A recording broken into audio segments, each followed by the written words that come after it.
नमस्कार, मी अमृता बने. बुलेटिनमध्ये घेणार आहोत एका मिनिटात एका बातमीचा सविस्तर आढावा. आपण पुण्यातून लोकसभा निवडणूक लढवणार नाही हे माजी मुख्यमंत्री पृथ्वीराज चव्हाण यांनी जय महाराष्ट्रला दिलेल्या विशेष मुलाखतीमध्ये स्पष्ट केलेलं आहे. तसंच सांगलीची जागा काँग्रेसनं राजू शेट्टी यांच्या स्वाभिमानी शेतकरी संघटनेला सोडलेली आहे. त्यांनी सांगलीच्या उमेदवारीबाबत लवकर निर्णय घ्यावा असं देखील पृथ्वीराज चव्हाण यांनी म्हटलं. याशिवाय उपग्रह भेदी क्षेपणास्त्राचं श्रेय सर्वस्वी डीआरडीओच्या शास्त्रज्ञांचं आहे. 2012 मध्येच ही यंत्रणा भारतानं निर्माण केली होती. या क्षेपणास्त्राची चाचणी निवडणुकीच्या तोंडावर घेऊन त्याचा निवडणुकीचा मुद्दा करण्याची गरज नव्हती असा टोला देखील माजी मुख्यमंत्री पृथ्वीराज चव्हाण यांनी पंतप्रधान मोदींना लगावलेला आहे.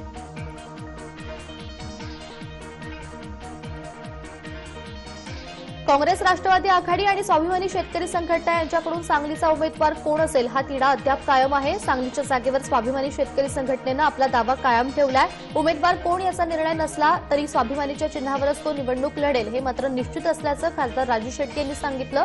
काँग्रेसच्या कार्यकर्त्याला स्वाभिमानीची उमेदवारी देण्याची आपली तयारी देखील त्यांनी दर्शवली. पण अजूनही तगडा उमेदवार म्हणून कोणाचंच नाव निश्चित होत नाहीये. उद्या उमेदवारी अर्ज भरण्याची शेवटची तारीख असल्यानं महाआघाडीला आजच आपला उमेदवार घोषित करावा लागणार आहे. काँग्रेसचे माजी मंत्री प्रतीक पाटील आणि त्यांचे भाऊ विशाल पाटील यांनी वेगवेगळ्या भूमिका मांडल्यानं स्वाभिमानी शेतकरी संघटना उमेदवार देण्यासाठी साचपडत असल्याचं चित्र पाहायला मिळतंय. महाराष्ट्रामध्ये 48 पैकी 2 जागा आघाडीनं स्वाभिमानीला द्यायचं ठरवलंय. त्यातली दुसरी जागा ही सांगलीची आहे. काँग्रेसच्या एखाद्या इच्छुक कार्यकर्त्याला स्वाभिमानीची उमेदवारी द्यायची आमची तयारी आहे, परंतु एकमतानं ते व्हावं अशा पद्धतीनं प्रयत्न चालू आहे. की सांगलीची जागा ही स्वाभिमानीचीच जागा आहे.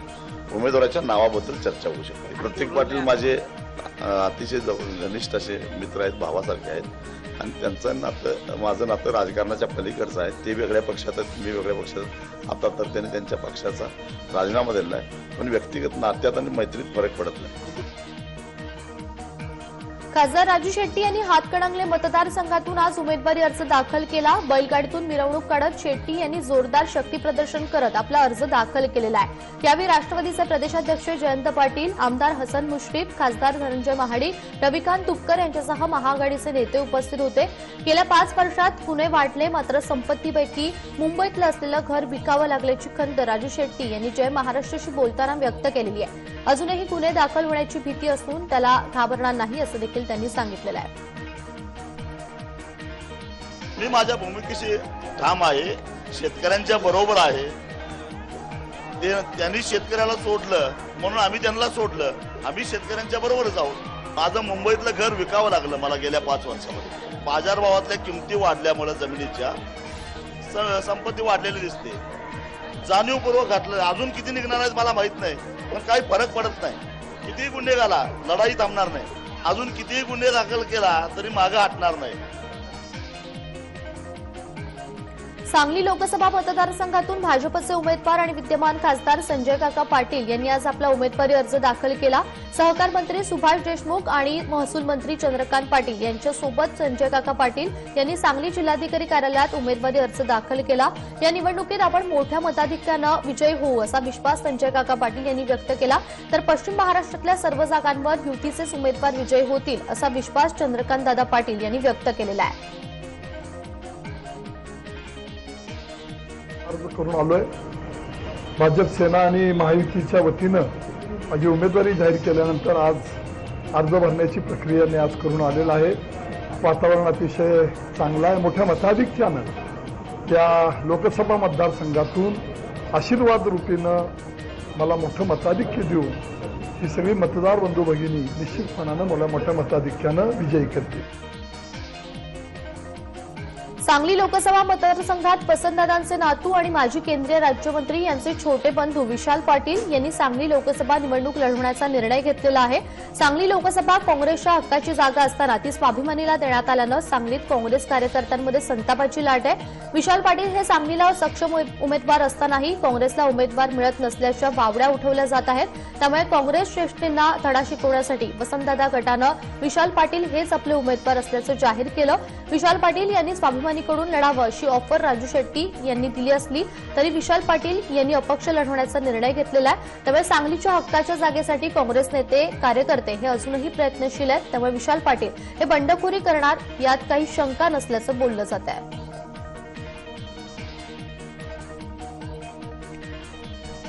स्वाभिमानी शेतकरी संघटनेचे खासदार राजू शेट्टी यांनी सदाभाऊ खोत यांच्यावर टीका केली होती। या टीकेला सदाभाऊ खोत यांनी उत्तर दिलेलं आहे।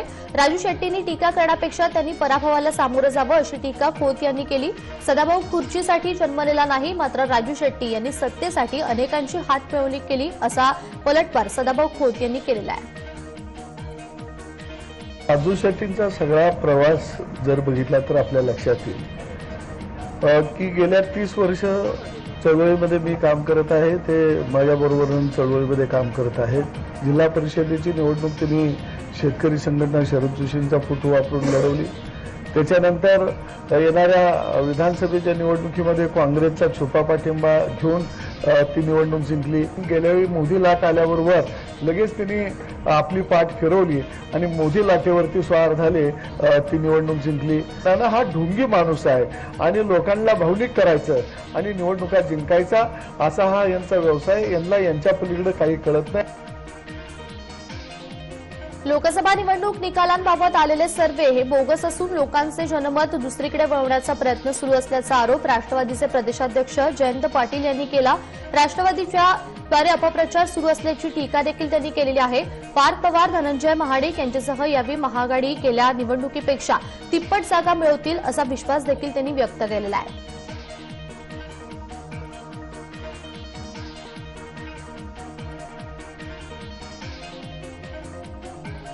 आणि अशा सर्वेंनी लोकांचं जनमत दुसरीकडे झुकवण्याचा जो केविलवाना प्रयत्न चालू आहे त्याला आम्ही निवडणूक आयोगाकडे आक्षेप घेतलेला आहे। अशा स्वरूपाचे एककल्ली सर्वे करून लोकांच्या जनमतावर प्रभाव टाकण्याचा प्रयत्न हा काही विशिष्ट चॅनल करतायत। राष्ट्रवादी काँग्रेस बद्दल अपप्रचार करण्याचा प्रयत्नाचा हा भाग आहे। पार्थ पवार अडचणीत आहेत, धनंजय महाडिक अडचणीत आहेत, हे जे सांगणं चालू हा जो नवीन पद्धत प्रचाराची सुरू झालेली आहे। धनंजय महाडिक हे अतिशय चांगल्या मतांनी निवडून येतील। रावेर लोकसभा मतदारसंघातून भाजपच्या उमेदवार रक्षा खडसे यांनी आपला उमेदवारी अर्ज दाखल केलेला आहे। यावेळी त्यांच्यासोबत जलसंपदा मंत्री गिरीश महाजन आणि सहकार मंत्री गुलाबराव पाटील उपस्थित होते। रक्षा खडसे 2014च्या निवडणुकीमध्ये राष्ट्रवादीचे मनीष जैन यांना पराभूत करून प्रचंड मताधिक्यानं निवडून आल्या होत्या। रक्षा खडसे या माजी महसूल मंत्री एकनाथ खडसे यांच्या सुनबाई आहेत। यावेळच्या निवडणुकीमध्ये आपणच निवडणुकीत येऊ असा विश्वास देखील त्यांनी व्यक्त केलेला आहे। आज रावेर आणि जळगाव दोन्ही मतदारसंघातील दोन्ही उमेदवार एक रक्षाताई खडसे आणि स्मिताताई वाघ या दोघांची उमेदवारी अर्ज मी या ठिकाणी दाखल केलेले आहेत। आज शिवसेना, भारतीय जनता पक्ष, RPI, मित्र पक्ष हे सर्व प्रतिनिधी, लोकप्रतिनिधी, मंत्री, आमदार सर्वजण या ठिकाणी उपस्थित होते आणि सर्वांनी मिळून या ठिकाणी येऊन आम्ही आज अर्ज भरलेला आहे। जळगाव जिल्हा हा भाजप सेनेचा RPIचा बालेकिल्ला आहे आणि गेल्या अनेक वर्षांपासून आपण बघतात की खासदार जे आहेत दोन्ही ठिकाणी ते भारतीय जनता पक्ष निवडून येत आहेत आणि यावेळेला मोठ्या मताधिक्याने, अतिशय मोठ्या मताधिक्याने दोन्ही उमेदवार आमच्या या ठिकाणी विजयी होतील। 1 एप्रिलला आमचं मतदान आहे आणि त्यासाठी आज मी रक्षा खडसे उमेदवार अर्ज फॉर्म केलेला आहे। आज आमच्यासोबत महायुतीचे आमचे सगळे नेते आज इथे हजर आहेत। अतिशय चांगल्या पद्धतीचा रिस्पॉन्स लोकांकडनं मिळतोय, कारण की 5 वर्षामध्ये जे काही आमच्या दोन्ही सरकारच्या माध्यमातून जे काही कामं झालेले आहेत आणि लोकांचं सहकार्य आहे, आमचं संघटनेचं काम इथे मजबूत आहे आणि मला असं वाटतं की चांगल्या पद्धतीचं भविष्यामध्ये आम्ही काम करू आणि लोकही चांगल्या पद्धतीचं इथे आम्हाला रिस्पॉन्स करतात।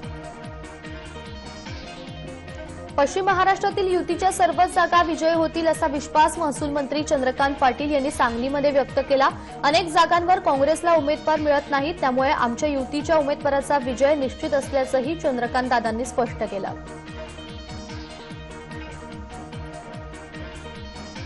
पश्चिम महाराष्ट्रामधल्या 10च्या जागा शिवसेना भाजप युती जिंकणार याला बारामती अपवाद नाही, याला माढाही अपवाद नाही, याला सातारा अपवाद नाही, याला कोल्हापूर अपवाद नाही. मला असं वाटतं की अजूनही निवडणूक खूप दूर आहे, तोपर्यंतच इतकं अनुकूल वातावरण निर्माण झालेलं आहे की विरोधकांना अनेक ठिकाणी, प्रामुख्याने सांगलीमध्ये उमेदवारी मिळत नाही. उमेदवार मिळण्याची सुद्धा अडचण असेल तर निवडून काय येणार. चंद्रपूरमधील दाभडी गावातील ग्रामस्थांनी लोकसभा निवडणुकीवर बहिष्कार घातलेला आहे. प्रधानमंत्री नरेंद्र मोदींनी 2014ला चाय पे चर्चा कार्यक्रमासाठी दाभडीतून देशाला संबोधित केलं होतं, कारण दाभडीमध्ये सर्वाधिक 18 शेतकरी आत्महत्या झाल्या होत्या आणि म्हणूनच दाभडी या गावाची निवड करण्यात आली होती. परंतु गावकऱ्यांच्या म्हणण्यानुसार गेल्या 5 वर्षात पाहिजे तसा इथे विकास झालेला नाहीये. ओंकारेश्वर मंदिर आणि दाभडीला जोडणारा तुटलेला जो पूल आहे तो सुद्धा गेल्या 5 वर्षांमध्ये दुरुस्त न करण्यात आल्यानं गावकऱ्यांनी येत्या लोकसभा निवडणुकीत मतदानावर बहिष्कार टाकण्याचा निर्णय घेतलेला आहे.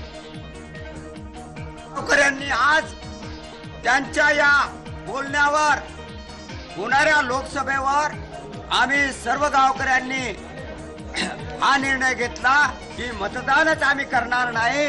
जोपर्यंत आमच्या पुलाचं काम होत नाही तोपर्यंत आमचा हा ठाम निर्णय आहे. आज आम्ही इथे जो कार्यक्रम घेतला आहे तो कार्यक्रम याच्यासाठी घेतला आहे की आपल्या मंदिर आणि दाभडी या दोन्ही देवाला जोडणारा एक पूल आहे. तो पूल 5 वर्षापासून खचलेला आहे आणि तिथून फक्त पैदल आणि टू व्हीलर जाऊ शकतात. फोर व्हीलर यायची कोणाची हिंमत नाही होत. किती ड्रायव्हर चांगला असला तरी त्याची हिंमत होत नाही. तो ड्रायव्हर गाडी वापस घेऊन जातो आणि पुन्हा 2 किलोमीटर पलटून तिथेच येतो. तर या पुलासाठी आम्ही सगळे इथे जमलेलो आहे. पण जोपर्यंत तो पूल जर जमणार नाही, जोपर्यंत त्या पुलाचे काम सुरू होणार नाही, तोपर्यंत आमच्या गावकऱ्यांचा असा निर्णय घेतलेला आहे, तोपर्यंत आम्ही या लोकसभेच्या निवडणुकीवर पूर्ण बहिष्कार टाकणार आहोत. लोकसभा निवडणूक जाहीर झाल्यानंतर सर्वत्र उमेदवारी अर्ज भरण्याचं काम सुरू आहे. मतदानासंदर्भात जनजागृती करण्याचं काम अनेक ठिकाणी सुरू आहे. पुण्यातही मतदानासंदर्भात जागृती करण्याचं काम आंबेगाव निवडणूक विभागातर्फे सध्या सुरू आहे. यावेळी फर्ग्युसन रोडवर पथनाट्य सादर करण्यात आलं. यावेळी विद्यार्थ्यांनी नागरिकांनी मतदान करण्यासाठी आवाहन करत नृत्य देखील सादर केलं. यावेळी विद्यार्थ्यांनी उपस्थित नागरिकांना मतदान करण्याची शपथ दिलेली आहे. भारत निवडणूक आयोगाने निर्देश दिलेले आहेत की नो वोटर्स लेफ्ट बिहाइंड आणि ॲक्सेसेबल इलेक्शन या धर्तीवर प्रत्येक मतदाराला मतदान केंद्रावर येण्यासाठी प्रवृत्त करावं, त्यांच्यामध्ये उत्साह वाढवावा म्हणून अशा प्रकारचे विविध प्रोग्राम, रॅली, पथनाट्य, चर्चासत्र, लोकशाही महोत्सव, विविध स्पर्धांचं आयोजित करण्यात आलेलं आहे. त्यामध्ये अनेक महाविद्यालय, शाळा यांचा सहभाग मोठ्या प्रमाणात आहे आणि निवडणूक आयोगाने प्रत्येक महाविद्यालयामध्ये मतदान जागृती मंचाची स्थापना करण्याच्या सूचना दिलेल्या आहेत. त्याप्रमाणे याही महाविद्यालयामध्ये मतदार जागृती मंच जो आहे त्यांच्या वतीनेच हे कार्यक्रम या ठिकाणी उत्तम केले जात आहेत. हा जो आम्ही कार्यक्रम आज घेतलेला आहे याचं प्रपोजल आम्ही जेव्हा जिल्हाधिकारी साहेबांकडे घेऊन गेलो त्यावेळेला त्यांनी आम्हाला इमिडिएट ह्या कार्यक्रमासाठी केवळ परमिशनच दिली नाही, तर ह्या कार्यक्रमाचा उत्साह वाढवण्यासाठी त्यांनी आम्हाला शाबासकीची थाप दिली असं मी सांगू इच्छितो. विद्यार्थ्यांनी जेव्हा या कार्यक्रमाचं नियोजन केलं, आमचे NSSचे विद्यार्थी असतील किंवा कॉलेजचे विद्यार्थी असतील, तर जवळजवळ 100च्या वर विद्यार्थी हे याच्यामध्ये सहभागी होण्यासाठी पुढे आले. फ्लॅश मॉब म्हणजे ज्याला आपण स्ट्रीट प्ले म्हणतो, या माध्यमातून मतदारांमध्ये मतदानासाठी जनजागृती करावी यासाठी सर्व विद्यार्थी हे एकत्र आले आणि त्यांनी हा कार्यक्रम इथे सादर केलेला आहे. या बातमीवरच बुलेटिनमध्ये छोटासा ब्रेक, लवकरच परत येतोय.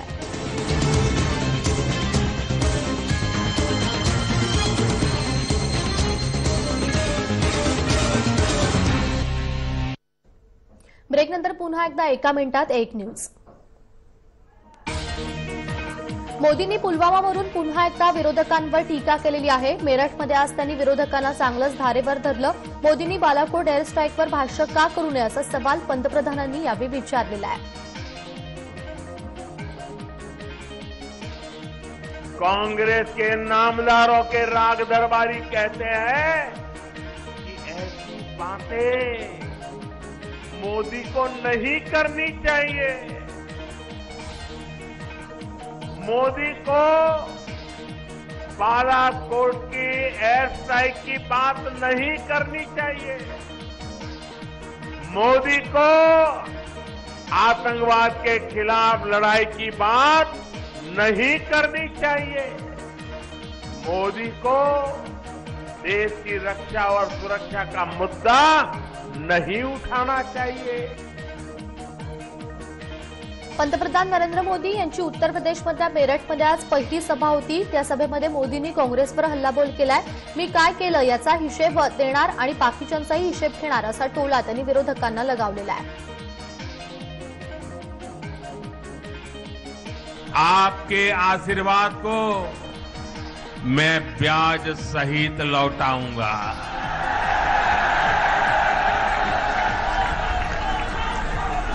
और मैंने आपको ये भी कहा था कि जो काम किया है उसका हिसाब भी दूंगा। और हां, अपना हिसाब दूंगा, साथ साथ दूसरों का हिसाब भी लूंगा। और तभी तो होगा हिसाब बराबर।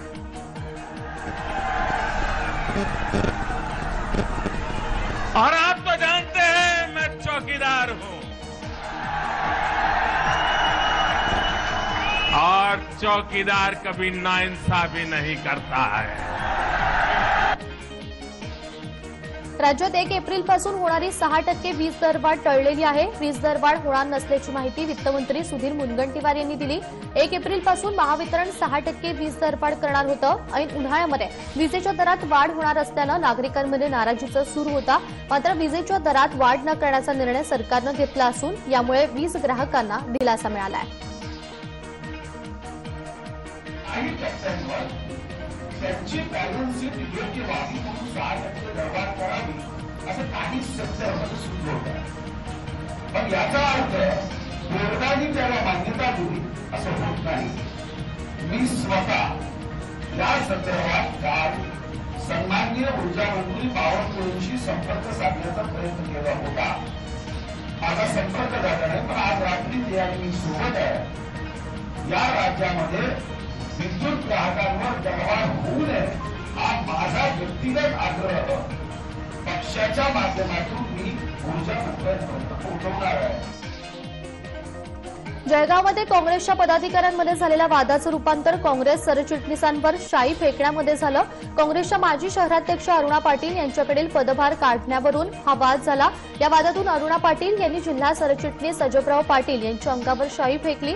अरुणा पाटील यांच्याकडील पदभार काढून तो महिला ग्रामीण जिल्हाध्यक्षा सुलोचना वाघ यांच्याकडे सोपवण्यात आला होता।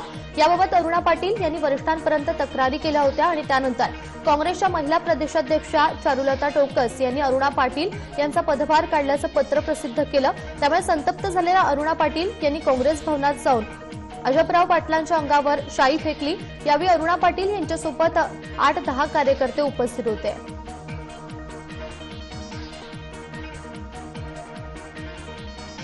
नाशिक जिल्ह्यातल्या आडगाव इथे पहाटे दरोडेखोर आणि पोलिसांदरम्यान झटापट झाली। त्यानंतरच्या कारवाईत 3 दरोडेखोरांना पकडण्यामध्ये पोलिसांनी यश आलंय। 5 दरोडेखोर दरोडा टाकून पळण्याच्या तयारीमध्ये असताना पोलिसांनी त्यांना घेतलं। त्यावेळी एका दरोडेखोरानं पोलिसांवर गोळीबार केला आणि त्याला प्रत्युत्तर देताना पोलिसांनी केलेल्या गोळीबारात एक दरोडेखोर जखमी झाला। मात्र या जखमी दरोडेखोरासह आणखी एक दरोडेखोर पळून जाण्यामध्ये यशस्वी झालेला आहे। 3 दरोडेखोरांना अटक करण्यात पोलिसांना यश आलं। ही टोळी नगर, जालना आणि नाशिकमधली आहे। RJ ज्वेलर्स या दुकानावरती दरोड्याचा प्रयत्न सुरू आहे। ती टीम तिथं पोहोचली असताना इंडिका गाडीतून या दरोडेखोरांनी पलायनाचा प्रयत्न केला। त्या पलायनामध्ये त्या गाडीचा जी दरोडेखोरांची गाडी होती त्याचा ऍक्सिडेंट झाला। त्या 3 पलट्या गाडीने घेतल्या। आमची टीम मात्र तिथं गेली असताना त्यातले 4 जण बाहेर आले आणि त्यांनी त्यांच्याकडच्या बेकायदेशीर अग्निशस्त्रातून त्यांच्यावर फायरिंग केलं। या स्कपलमध्ये आमच्या टीमकडून PSI घाडगे यांनी त्यांच्या सर्व्हिस रिव्हॉल्वर ओढून एक फायर केला। त्यातल्या एका दरोडेखोराला तिथं पकडण्यात यश मिळालं। अतिशय चांगल्या कोऑर्डिनेशनमुळे RPF मनमाडला त्वरित माहिती गेल्यामुळे तिथं 2 दरोडेखोरांना पकडण्यात RPF पोलीसचे इन्स्पेक्टर मोरे यांना यश मिळालं। म्हणजे 3 दरोडेखोर आता सध्या आमच्या ताब्यात आहेत, 2 फरार आहेत, त्यांनाही लवकरच अटक करण्यात येईल। मुंबईकरांचा लोकलचा प्रवास आता अधिक मनोरंजक होणार आहे, कारण मध्य रेल्वे आता स्थानकांबरोबरच थेट लोकल ट्रेनमध्येच वायफायचं हॉटस्पॉट लावणार आहे. मुंबईकरांना धावत्या लोकल ट्रेनमध्ये लाईव्ह स्ट्रीमिंगच्या माध्यमातून सिनेमा, गाणी, बातम्या, मालिका तसंच क्रिकेटचे सामने पाहता येतील.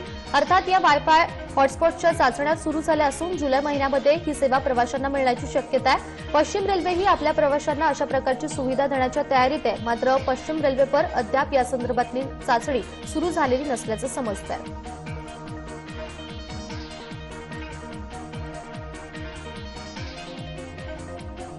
महाराष्ट्रातील सुमारे 38 शहरं आणि ग्रामीण भागातून 20,274 गुन्हे मोबाईल आणि इंटरनेटमुळे झालेले आहेत. पुनर्वसन केंद्राच्या मनोविकास, मानसोपचार आणि केंद्रातर्फे माहिती अधिकारामध्ये हे धक्कादायक वास्तव समोर आलंय. राज्यातील प्रत्येक विभागाकडून किंबहुना प्रत्येक शहरातील सायबर सेलकडून ही माहिती केंद्राला मिळाली. त्यामध्ये पुणे उपस्थानी असून 13,357 गुन्ह्यांचे अर्ज पोलिसांकडे आलेले आहेत. त्यातील 12,683 खटले सोडवण्यामध्ये यश आलं असून 674 खटले सोडवणे अद्यापही बाकी आहे. पुण्यापाठोपाठ ठाण्यामध्ये 1,019 गुन्ह्यांची नोंद झालेली आहे. यामध्ये मोबाईल, इंटरनेटमुळे झालेल्या आत्महत्या, खून, अपघातांचा समावेश आहे. त्यामुळे मोबाईलचं व्यसन किती घातक आहे हे यातून समोर येत आहे.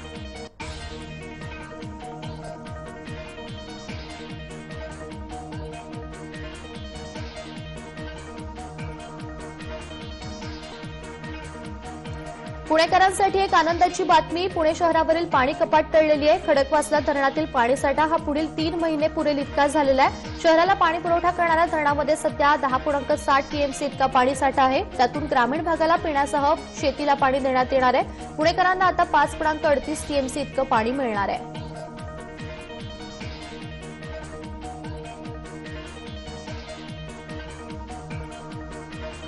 यासोबतच 1 मिनिट 1 न्यूज मध्ये आता वेळ झालेली आहे तेच थांबण्याची. ठीक 6:30 वाजता पाहायला विसरू नका मूळ महाराष्ट्राचा.